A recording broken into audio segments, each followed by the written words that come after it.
उत्पन्न हुई गंगा जी की महिमा कहिए। तब सुत जी ने कहा, हे ऋषियों, जो कुछ नारद जी ने राजा पृथ्वी को कहा वही मैं तुमको सुनाता हूँ।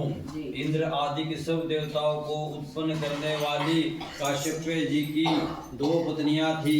एक आदिति जिसके पुत्र देवता कहलाते हैं, तथा दूसरी दिति जिसके पुत्र देते हुए देवता तथा दैत्यों में नित्य ही कलह रहता था।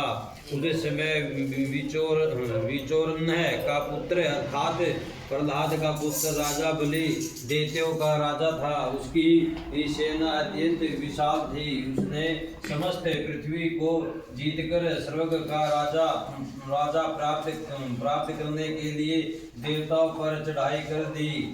इंद्र के राजा को चारों ओर से घेर लिया। देवता भी युद्ध करने के लिए बाहर आए। तब अत्यंत घोर संग्राम हुआ।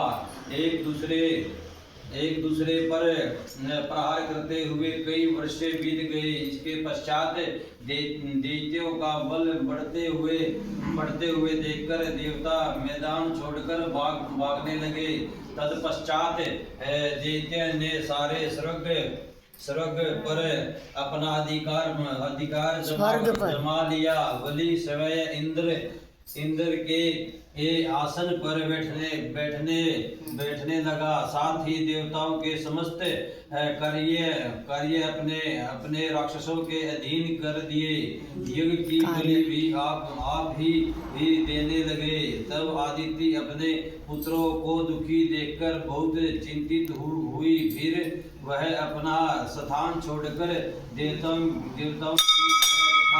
देते की अपराजय के निमित्त भगवान की तपस्या करने के लिए विमान पर्वत पर चली गई। वहां पर कुछ समय फलहार खाकर कुछ काल सूखे पत्ते और कुछ काल तक पवन का ही अपहरण करती रही। फिर पैरों के अग्रभाव से अंगूठे खड़ी होकर भगवान की तपस्या करने लगी।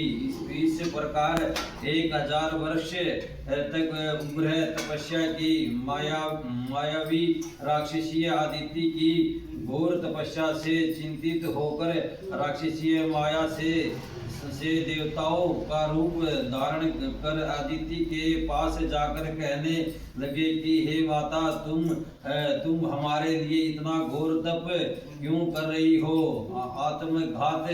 आत्मघात करना सब शास्त्रों में पाप बताया गया है। हम तुम्हारा यह दुख सहन नहीं कर सकते हैं। माता का दुख देखकर कोई सुखी नहीं रह सकता तथा माता से